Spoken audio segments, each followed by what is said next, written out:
You ever hear a story so wild, you think, nah, that's fake. Nope. Until the court transcript hit.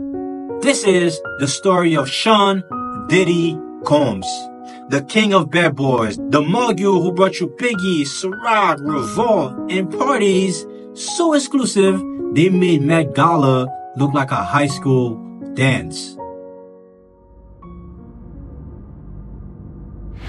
But behind the champagne and silk suits was a twisted world of abuse, power, and a courtroom verdict that flipped his empire upside down.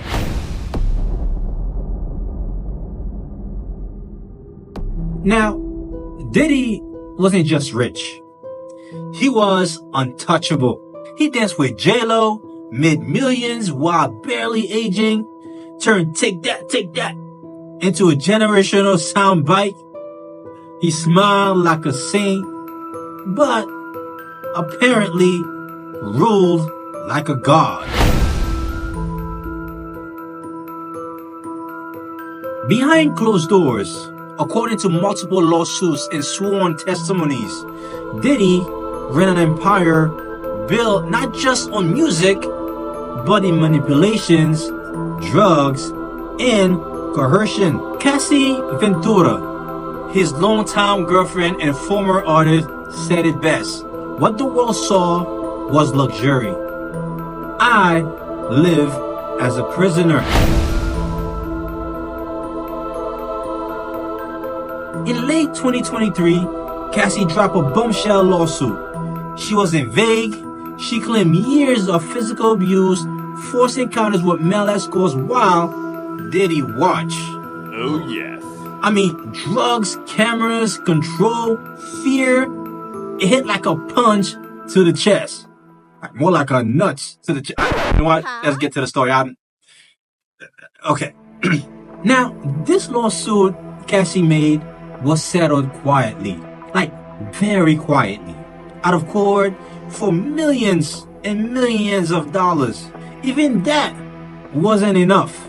Soon after he settled that lawsuit, 7 more women stepped forward. More lawsuits, more pain, more twisted details. That's when the feds stepped in. Now, by early 2024, the FBI and Homeland Security raided 2 of Diddy's mansions. One in LA, one in Miami. SWAT style, guns out, helicopters overhead. The media losing its freaking mind. And here's what the investigators were looking for. Surveillance tape, trafficking evidence, proof of prostitution across state lines, recruiters who brought women in. They weren't playing. But here's what they found. What they found was enough to put Diddy on trial under the MEN Act, a federal law that makes it illegal to transport anyone across state line for immoral purposes. Now, let's fast forward to June 2025, and the trial kicks off in New York federal court. Prosecutors had 2 priorities. 1, prove Diddy used his power to manipulate and control women. And 2, prove he moved them across state line for theft.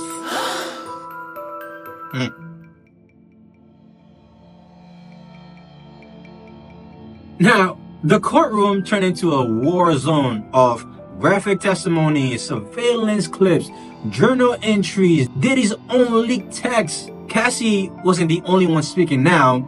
Other women described underground parties, mandatory sex acts, cameras watching from every angle, and threats if they said no. Now, Diddy's team, they spun it as consensual adult encounters, which, I would say, in my opinion, these women are adults. And I'm not even going to tell my opinion. I would say my stupid opinion would be like, okay, these women are adults. They can be forced to do anything they don't want to. If you don't want to go to a party and know what, and do the thing, then don't go. Because you're an adult. You can do whatever the fuck you want. But what do I know? I don't have that kind of money to be speaking like this. I'm going to stay in my lane and speak on what I have in front of me, which is the court case. Anyways, back to this. Now, Diddy's team, they spun it as consensual adults encounters.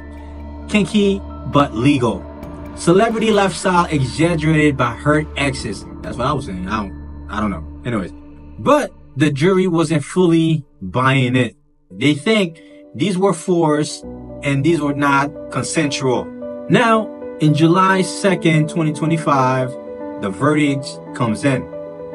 Not guilty on racketeering, not guilty on sex trafficking, but guilty on 2 counts of violating the Men's Act, specifically for transporting women across state lines for prostitution.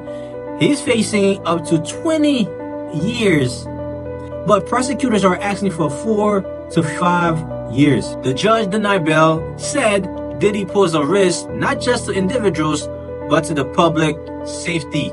As of now, he's now locked up awaiting sentencing on October 3rd. Now, these are serious allegations, serious lawsuits. And with these kind of allegations, these serious lawsuits, there will be some downfall. Since then, sponsors have dropped him, artists pulled out of Revolt TV, nightclubs stopped playing his music. We ain't going nowhere. We ain't going nowhere.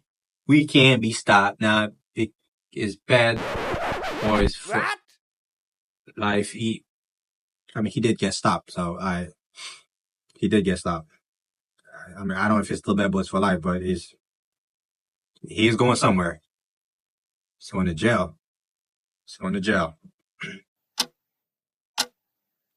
Anyway, his reputation in ashes. He was once the man who said, vote or die.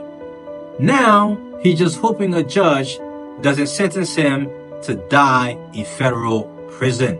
But here's where the psychology hit the hardest. Diddy built an empire on charm, control, and curated chaos. He was always dancing, always smiling, always bigger than life. But behind that smile was something darker. A man obsessed with power, not love. A need to control every room, every woman, every move. A belief that his fame was a shield. He wasn't partying, he was puppeteering. And for years, it worked. Until the curtain dropped. But behind that, behind the yacht parties, the designer robes, was a man who needed to be needed, who turned fear into foreplay, and who mistook silence for loyalty. He built a kingdom out of broken women, but every kingdom with no conscience eventually crumbles. Now, the king is off the throne, and the court is still deciding how long he'll stay in a cage he once built for others. So, next time you see someone smiling on the red carpet, remember, the flash might be blinding, but the darkness behind it, that's where the real story lives. He ain't going nowhere. He ain't going nowhere. He just got stopped. Now, he's looking at life.